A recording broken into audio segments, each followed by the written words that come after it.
Assalamualaikum warahmatullahi wabarakatuh dan salam sejahtera untuk kita semua. Apa kabar semuanya? Semoga kita semua sehat selalu, terhindar dari virus corona. Amin, amin, amin.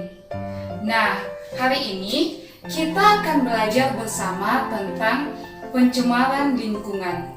Namun sebelum itu, saya akan memperkenalkan diri terlebih dahulu. Perkenalkan, nama saya Sari Y. Tabuese.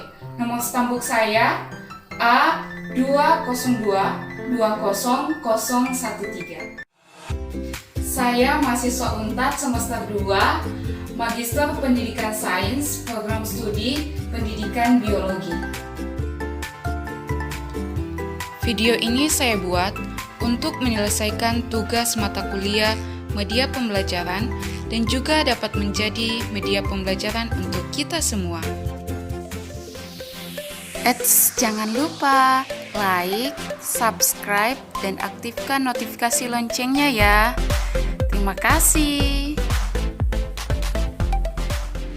Dalam pembelajaran pencemaran lingkungan, ada 3 tujuan penting yang ingin kita capai. Yang pertama, untuk mengetahui pengertian pencemaran lingkungan. Yang kedua, untuk mengetahui jenis-jenis pencemaran lingkungan. Dan yang ketiga, untuk mengetahui cara menanggulangi pencemaran lingkungan. Oke, kita masuk pada pembahasan yang pertama, yaitu pengertian pencemaran lingkungan. Pencemaran lingkungan adalah masuknya makhluk hidup, zat, energi, atau komponen lain ke dalam lingkungan dan dapat mengubah tatanan lingkungan, kegiatan manusia maupun proses alam.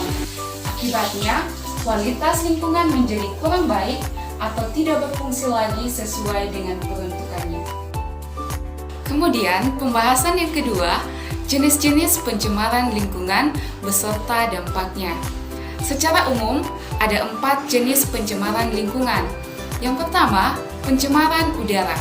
Yang kedua, pencemaran air. Dan yang ketiga, pencemaran tanah. Dan yang terakhir, pencemaran suara. Ayo kita bahas satu persatu. Yang pertama, pencemaran udara. Pencemaran udara terjadi akibat peningkatan jumlah gas dan zat berbahaya di udara, sehingga kualitas udara yang kita hirup semakin buruk. Dampaknya, pencemaran udara akan meningkatkan resiko seseorang terkena berbagai penyakit seperti sakit mata, sesak napas, dan kanker paru-paru. Kemudian, jenis pencemaran yang kedua yaitu pencemaran air. Pencemaran air dapat disebabkan oleh beberapa jenis pencemaran sebagai berikut: pembuangan limbah industri, sisa insektisida, dan pembuangan sampah domestik, misalnya sisa deterjen yang dibuang ke air dan mencemari air.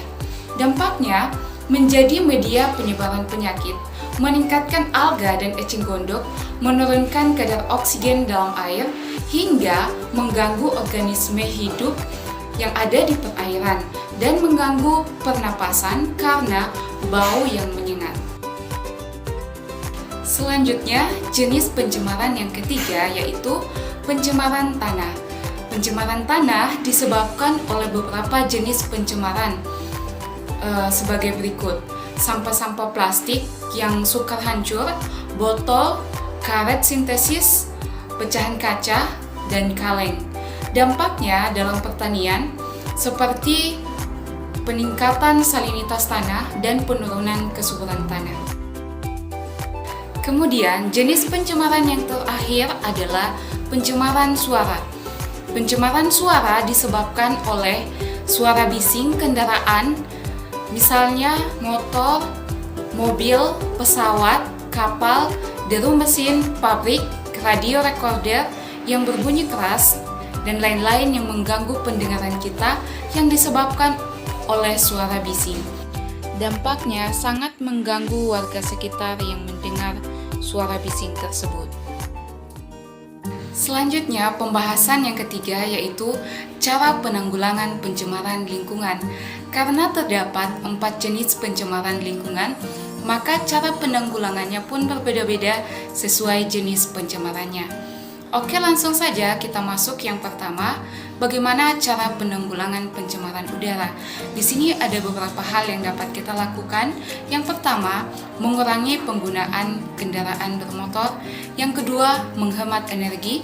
Yang ketiga, menanam pohon. Yang keempat, berkebun. Dan yang kelima, meningkatkan kesadaran. Kesadaran ini sangat penting karena sebaik-baiknya upaya yang dilakukan, namun tanpa adanya kesadaran, maka upaya tersebut tidak akan maksimal karena dalam mengatasi pencemaran lingkungan dibutuhkan kerjasama dari semua pihak. Kemudian yang kedua, cara penanggulangan pencemaran air. Cara mengatasi pencemaran air dapat dilakukan dari usaha pencegahan seperti berikut ini. Yang pertama, dengan menjaga kualitas air di sungai, dengan tidak membuang sampah ke sungai. Yang kedua, mengurangi penggunaan deterjen dan obat kimia berbahaya seperti pestisida. Dan yang ketiga, membuat kolam stabilisasi. Nah, di kolam stabilisasi ini, air limbah akan diolah secara alami untuk menetralisir zat pencemar sebelum dialirkan ke sungai. Kemudian, yang keempat, menjauhkan sumber polusi dari sumber air. Misalnya, membangun pabrik industri jauh dari sungai. Yang ketiga, cara penanggulangan pencemaran tanah. Ada 3 hal yang bisa kita lakukan, yaitu yang pertama dengan mendaur ulang sampah, yang kedua melakukan reboisasi, dan yang ketiga mengurangi pestisida secara berlebihan. Yang terakhir, cara penanggulangan pencemaran suara. Ada 5 hal yang dapat kita lakukan. Yang pertama, menjauhkan mesin yang berbising dari kamar tidur atau area tenang. Yang kedua, menanam tanaman yang mampu mengurangi kebisingan lingkungan.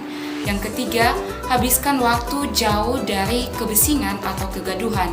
Yang keempat, menggunakan alat peredam suara. Yang kelima, melakukan sosialisasi mengenai bahaya pencemaran suara. Demikian pembelajaran kita hari ini. Silakan Anda menuliskan kesimpulan Anda masing-masing dalam komentar. Semoga bermanfaat. Terima kasih sudah menonton sampai akhir. Akhir kata, mohon maaf jika ada salah kata yang saya ucapkan.